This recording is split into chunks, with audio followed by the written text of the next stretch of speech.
Hoje é dia do nosso quadro Esclarece TBC e o assunto é assédio sexual.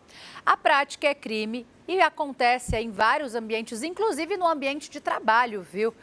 As nossas dicas aqui hoje é para você identificar esse tipo de assédio e saber quais são os seus direitos se você estiver passando por esse tipo de situação. Por isso aqui comigo está o advogado trabalhista Cassiano Peliza, ele que vai dar essas dicas e vai tirar as nossas dúvidas a respeito desse assunto. Bom dia, doutor Cassiano, seja muito bem-vindo. Bom dia, Danusa, bom dia a todos. Vamos explicar primeiro para o pessoal de casa o que é o assédio sexual? Sim, o assédio sexual ele se caracteriza, por condutas reiteradas que incomodem o trabalhador com conotação sexual. Então, para que caracterize assédio, a conduta ela precisa ser reiterada e para que seja caracterizado como um assédio sexual, sempre com conotação sexual. Quais os tipos de reclamações mais comuns assim o senhor recebe lá no seu escritório para a gente exemplificar o que é um assédio sexual? Sim, Danusa, até para colocar em números esse questionamento, a Justiça do Trabalho ela fez uma pesquisa em 2019 e quase 5 mil processos naquele ano tramitavam com esse tema de assédio sexual. Ou seja, a relevância do tema é enorme, né? Basta a gente pensar que várias condutas de assédio não viraram processo, não foram para o Poder Judiciário ou a pessoa não conseguiu provar. Então, a relevância disso. O que a gente vê é muito assédio por intimidação, já que o assédio sexual se classifica ou por chantagem, quando há exigência, o assediador coloca alguma coisa em troca por aquela conduta de assédio, ou assédio por intimidação, que a gente vê muito esse assédio por intimidação, ou um superior hierárquico, ou um colega de trabalho que faz alguma gracinha, mostra algum vídeo com conteúdo pornográfico, mostra suas partes íntimas para a mulher. Lembrando o seguinte, eu estou falando mulher trabalhadora, que é o mais comum. Você perguntou o que chega ao meu escritório, os processos que tramitam, mas o assédio sexual ele não tem o estabelecimento absoluto de gênero. Ele também pode ser feito com homens sem problema nenhum. Olha, gente, a situação. Então, você está lá trabalhando, às vezes tem aquele colega ou aquele chefe, aquela pessoa que está sempre ali com uma piadinha sem graça, mostrando um vídeo no celular, ou abrindo algum site, ou falando. Aquilo vem se reiterando. Eu estou incomodada com a situação, ou estou incomodado, como o doutor bem explicou, não vale só para a mulher. A regra é para todos, a lei é para todos.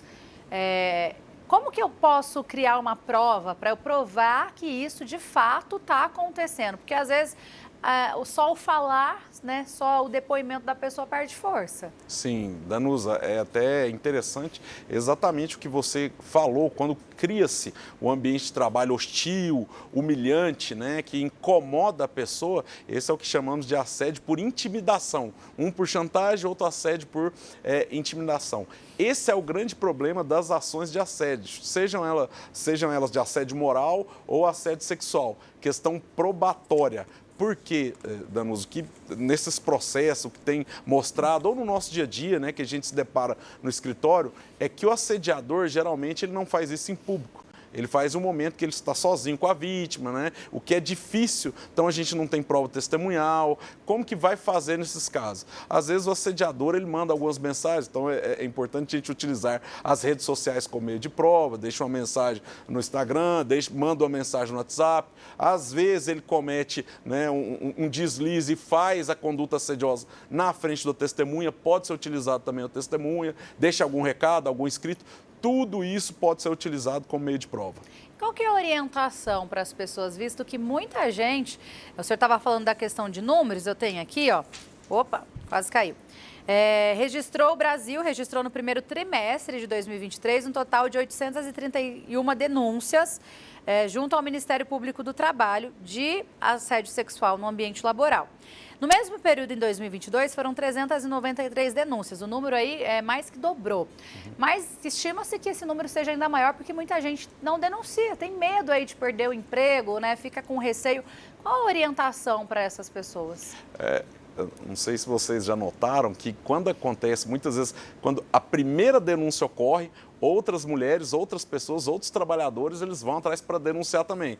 Aí eles se sentem encorajados. Agora, a primeira denúncia é sempre a mais difícil.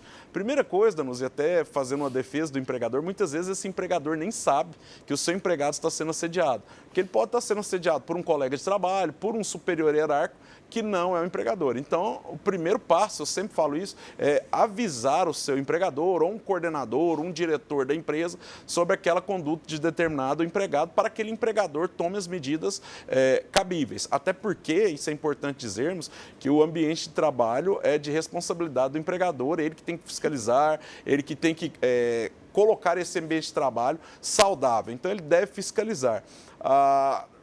Não adiantou, ele tem canais de denúncia, Ministério do Trabalho, Ministério Público do Trabalho e, em último caso, procurar um advogado para tomar as medidas cabíveis.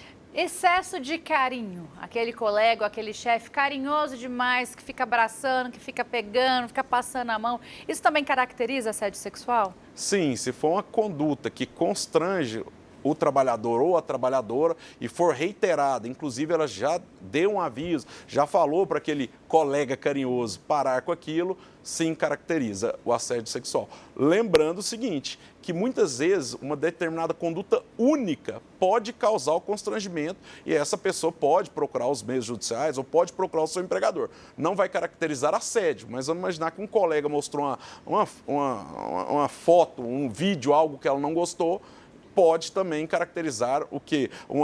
Um dano àquela pessoa, ela se sentiu constrangida, ela se sentiu intimidada, ela pode pedir a reparação também. Não caracterizará, o assédio, porque o assédio são condutas reiteradas. E aqueles elogios, doutor, que vem com aquela conotação mais maliciosa, aquele elogio reincidente que fica ali destacando algum atributo físico da pessoa, também caracteriza como assédio sexual? A mesma coisa, Danusa. Se a conduta, né, vamos dizer, do ofensor aí causar um constrangimento à vítima e se ela já tiver pedido para parar, né, aquela conduta, sim, caracteriza assédio sexual também.